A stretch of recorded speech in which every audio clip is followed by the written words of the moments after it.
Hello friends, जय श्री श्याम। मेरे YouTube channel पर आप सभी का स्वागत है। ये मेरा फर्स्ट ब्लॉग है जो मैं राजस्थान में सीकर ज़िले के पास खाटू श्याम मंदिर है उसके ऊपर ब्लॉग बनाने जा रही हूँ। मेरे वीडियो को देखने के लिए मेरे साथ कंटिन्यू बने रहिए। अगर मेरा वीडियो अच्छा लगे तो लाइक, शेयर और सब्सक्राइब करना मत भूलना और कमेंट में जय श्री श्याम लिखना मत भूलना। चलो ब्लॉग स्टार्ट करते हैं। अब हम तैयार होकर रिंगस के लिए निकल रहे हैं। रिंगस से खाटू की दूरी लगभग 18 किलोमीटर है। लाखों की संख्या में श्याम भगत रिंगस से अपनी पद यात्रा शुरू करते हैं। आओ हम भी अपनी पद यात्रा शुरू करते हैं। रिंगस में पहुंचकर सबसे पहले हमने खाटू मोड़ से बाबा श्याम का निशान देखा। निशान देखकर ये निशान मुझे अच्छा लगा और मैंने ले लिया। इस निशान की पूजा अर्चना करने के लिए श्री श्याम निशान भवन गए। वहाँ जाकर निशान की पूजा अर्चना की और सर पे तिलक लगाया। तिलक निकालने के बाद में हमने अपने निशान को श्री कृष्ण के चरणों में धोख लगाई और अपनी सफल यात्रा की मनोकामना की। अभी यहाँ से शुरू होते हमारी पद यात्रा। निशान को लेकर मैं बहुत ही ज़्यादा खुश हो रही थी। ऐसा लग रहा था जैसे मैंने बाबा श्याम का निशान ही उठा रखा, बाबा श्याम ने मुझे उठा रखा है और मैं वहाँ से चल पड़ी। ये है मेरी दोनों दोस्तें जो मुझे काफ़ी टाइम से बोल रही थी चलो यार हम भी पद यात्रा शुरू करते हैं। इतने बाबा के श्याम भगत आते हैं लाखों की संख्या में, क्यों ना हम भी चले। फिर मैंने कहा चलो यार चलते हैं। हमने अपनी पद यात्रा सुबह 11:15 बजे शुरू की थी। पद यात्रा में लगभग हमें 4 से 5 घंटे लगने वाले। वैसे तो हम घर से निकलने में थोड़े लेट हो गए थे, लेकिन आप देख पा रहे होंगे इतना लेट होने के बाद भी मौसम एकदम साफ था। ना तो बारिश थी ना ही धूप, बहुत ही अच्छा मौसम हो रहा था। इसके बाद में हम आगे चल रहे थे तो आगे देखो हमें ये देखो बाबा श्याम के छोटे नन्हे मुन्ने भक्त जो कैसे निशान को झुलाते हुए लेके जा रहे थे। और रास्ते में फिर हमें बाबा श्याम का संग मिला। सभी श्याम प्रेमी सेम कलर के निशान ले रखे थे और श्याम भजन गाते गाते चल रहे थे। इस संग के अंदर मैं भी शामिल हो गई और श्याम प्रेमियों के साथ मैं भी श्याम भजन का आनंद लेते लेते चल रही थी। इसके बीच मुझे टाइम का पता भी नहीं चला कि हम कहाँ तक पहुँच गए थे। और मेरी दोस्त तो मेरे से बहुत ही आगे चले गई थी, बस मैं पीछे रह गई थी उनसे। चलते चलते हम करीबन हमें 1 घंटा से ज़्यादा हो गया था और हम 4-5 किलोमीटर आ गए थे। हम पहुँचने वाले थे टोल के पास। यहाँ तक था हमारा सफ़र एकदम सही था, लेकिन उसके बाद धीरे धीरे थोड़ी थोड़ी धूप निकलने लगी। इस धूप के कारण मिट्टी गर्म हो रही थी और हमारे थोड़े पैर भी जल रहे थे। ज़्यादा धूप तो नहीं थी लेकिन थोड़ी थी, इससे मिट्टी गर्म हो गई और हमारे थोड़े पैर जलने लगे।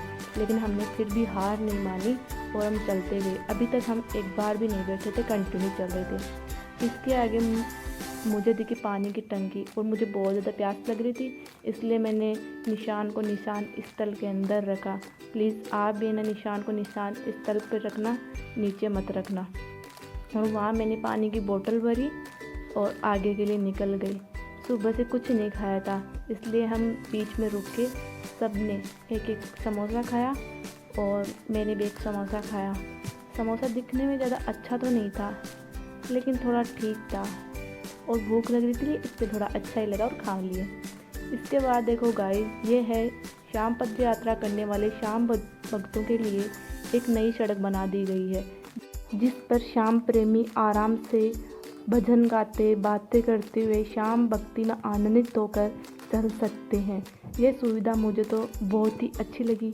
आई होप आपको भी अच्छी लगी होगी।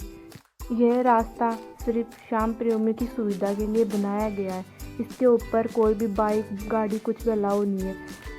ये देखो बोर्ड भी लगा हुआ है जिसके ऊपर लिखा है खाटू श्याम जी पैदल पथ। अब हम पहुंच गए थे सोमू पुरोहितान जो खाटू से 5 किलोमीटर दूर है। ये देखो गाइस, खाटू का सबसे फेमस गोल्डन वाटर पार्क, जिसमें आप शाम दर्शन करने के बाद में यहाँ आकर आनंद ले सकते हैं। धीरे धीरे हमारे पैरों में दर्द होने लगा था, लेकिन हमारी मंजिल हमें सामने दिखाई दे रही थी। श्याम बाबा ने हमें हारने नहीं दिया, इसलिए बाबा श्याम को हारे का सहारा भी कहा जाता है।